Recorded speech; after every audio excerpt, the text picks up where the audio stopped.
PTF and Vanessa Ryle here at Santa Anita. The excitement is building. I thought it was palpably different here today. Do you agree?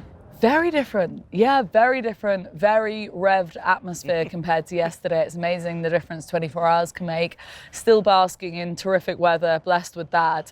But in terms of people here, it's amazing how many people come just to watch these horses, essentially just do a canter in the mornings. There's so much interest, but today it was massively ramped up. A lot more interest, a lot more people here, and a lot more buzz about the place. A lot of people actually talking about the horses. Yesterday felt like we were all just settling in, whereas today every conversation I've dropped into is like talking about the horses specifically for my group, like the Europeans, but everyone is chatting.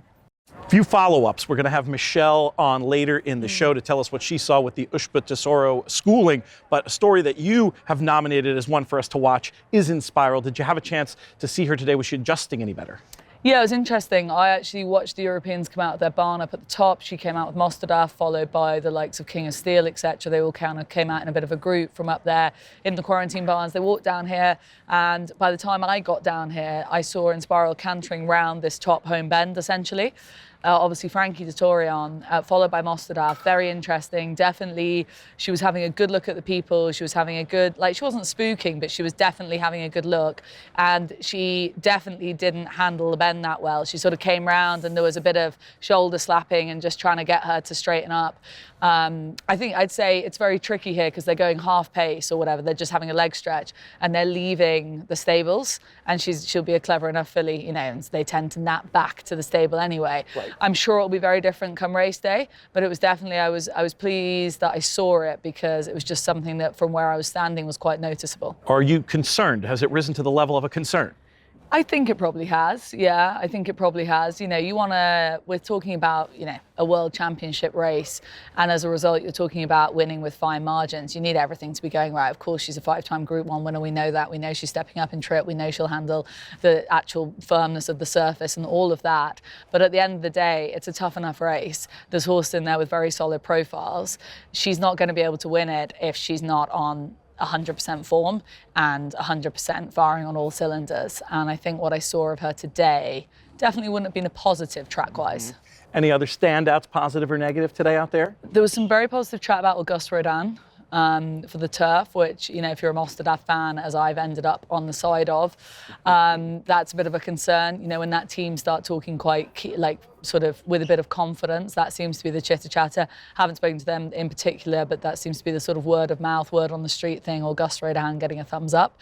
Their team very much did just a hack canter today, but it was good to see him out. He looks great. And yeah, very much positive whisper with him. I'm going to go get a cup of coffee over at Clocker's Corner here, and you can bring in our next guest. Wonderful. Here with Catherine Ford, Sky Sports Racing's French expert, and I find her here in California. What a joy, hey? Different from where we usually are, Catherine. How are you? Well, exactly, just from the rain in St. Cloud a couple of days ago, but it's absolutely fantastic to be here. I love the Breeders' Cup, especially when it's at Santa Anita. We see Catherine on our screens, yeah, standing in normally not great weather in some of those French tracks, and me at Wolverhampton, so this is a pleasant change of scenery. We can actually see each other as well. I know. Let's focus in on the horses then. I want to get an inside track on the French-trained horses. That's why we've dragged you into this. Tell us, from the 2 mornings you've been here so far, what have you seen out on the track with the French? Who's jumping out at you? Well, I've just arrived here this morning. This is my first morning on the track, so we saw all 3 of the French horses out this morning. Kellina just went for a kind of a leg stretch on the dirt for Carlos Lafont-Parias. It's been, well, the stables and the colours are in great form. Wertheimer and Frère with the 2 Group 1 wins in October, with Kellina, of course, in the Forêt, and then a double major the other day. And speaking to Pierre-Yves Bureau the other day at Longchamp, and they really think that she'll enjoy the fast ground here. The mile won't be any problem. She's a mile winner at Chantilly back in the summer, and wouldn't it be fantastic for the Wertheimer brothers colours to come and win the mile once again, the race that was dominated by Goldie Cobra few more years ago than we might like to think, and to come and do it again with another little mare, Kelina, that would be quite something. Yeah, it'd be an amazing tie-in, of course. What about Le Pavot? Well, Le Pavot, Francis Graffard absolutely loves the Breeders' Cup. I think he's had this race on his mind for quite some time. I've been speaking to him and also co-owner Nicolas de Chambiot of the Arts d'Étang this morning. And the filly has loads of experience. She takes things in her stride. She enjoys the fast ground. She ran well in the Prix Marcel Boussac. Francis said that the travel was very long for her this year, but she went out on the turf track this morning and seemed to tick all the right boxes. She went around for a paddock school and absolutely really chilled out. He was delighted when Malavat finished second in this race a couple of years ago, and I think he's really trying to follow the same route with Le Pavot, who could run well at a big price. She's got the stall 14 out of 14, but Francis kind of wouldn't be led on a negative about that. He said, it is what it is, and Malavat ran well when she was drawn 12 in the race, so he's not ruling that as an excuse. Love it. Okay, so anything else to add from what you've seen this morning, French or otherwise? Well, Ernesto, we've got to mention of course, him. Yeah. Great run in the Arc, great run in the Jacques Le Marois. I spoke to Fabrice Chappet after his disappointing run in the Irish Champion Stakes. He just said he never got a chance to breathe through that race, put a line through that performance. And I think the fact that he's coming into this race with only those 3 runs under his belt, he missed the first half of the season with a couple of little issues. They already thought about the Breeders' Cup last year for him. He loves a fast ground. He's a big, strong performer. He's a Group 1 winner last year. Fabrice Chappet has got him primed up for today, and he would have an absolutely top chance if it wasn't such a strong renewal of the race. That's the thing, isn't it? It's a really exciting race, but I think that Ernesto does have a huge amount going for him going into the race. Okay, so of the 3 that we've talked about then, 3 French horses here, if one of them is going to hit the board, who's the most likely? Probably Ernesto, I think. Yeah, okay. Exciting times, and that'll be music to our very own Peter Fornatale's ears because he is an Ernesto fan in the turf. But for now, thank you so much for checking in with us. Great insight as always. Enjoy the week in the sun here in California, and we'll be back later in the week, I'm sure. Thank you. PTF and Michelle Yu here at beautiful Santa Anita on a day You can't tell it's beautiful because we're looking at purple stairs. If you only saw what we're looking at, I mean, I'm just going to say, if we're talking about fair enough. which is better looking. Listen, the buzz around here palpably building today. Very curious to hear and see what you saw out there this morning. Yeah, so the first thing that was really important was obviously Yushpa Tesoro's schooling. So I was out there when he worked, and then I was out at the gate watching him. We'll go through his schooling session. It was not perfect. I'll say that. Okay, so he went in originally. They walked him into a gate without the pads on there, and he went right in and he went out the front. And I was like, well, that was good. That was fine. They brought him back around. They put him into the gate with the pads. He was hesitant, didn't really want to go in there. They closed the gates with the pads. He did not like that at all, and they had the front of the gates closed, and he was like, no, thank you. So they opened the gates up. They brought him back around again. Then they said, let's put him in the empty gate again. So they put him back into the regular gate. He balked a touch, but went in. They kept the front of the gates open. Now, at this point, they did close the tailgates behind him very slowly and very quietly. And he was fine, but they did not get the front of the gates closed. They actually took him out, and they brought him back around waiting for some more schoolers to come through, waiting to see if they got clearance. The gate crew did give him clearance. So in theory, he does not have to come back in school again. And I yelled to Kate when she was walking away, are you guys not gonna go in again? And she said, we're cleared.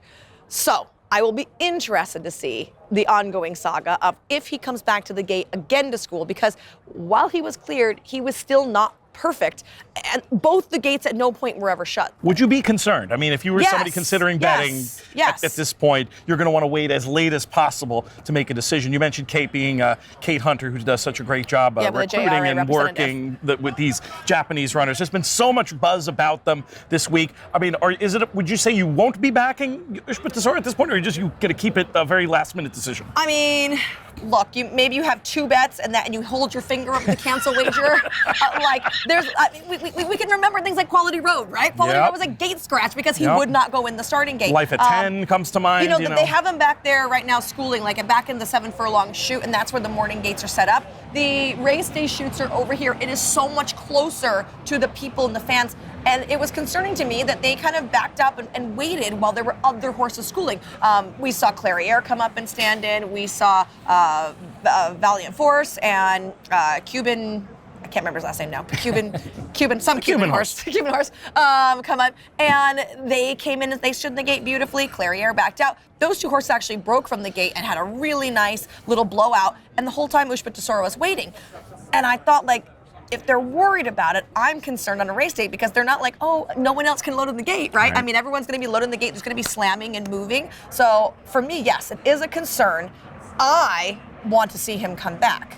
I am not a trainer, but that I want to see him come back, and I want to see him do it right. I get it. What else did you see out there? That's a big update on a horse that's going to take a ton of money for the Classic. Any other real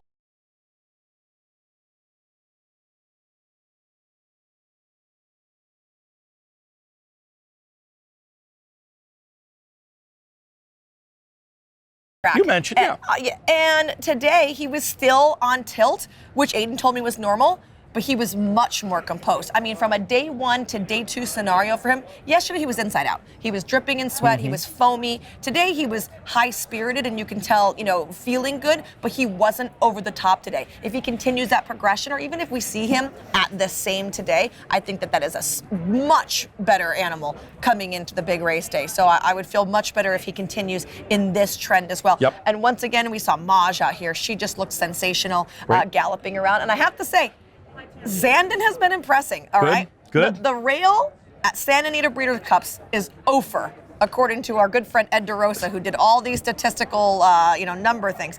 He said no one's won from the rail going 10 furlongs here in Breeders' Cup races at Santa Anita. And now small sample, but now with the scratch of Arcangelo, he does draw the rail. I think it's over 21 or something like that, it's right? Not nothing. And looking at it, it's not nothing like you say, but it's going to be an overcome.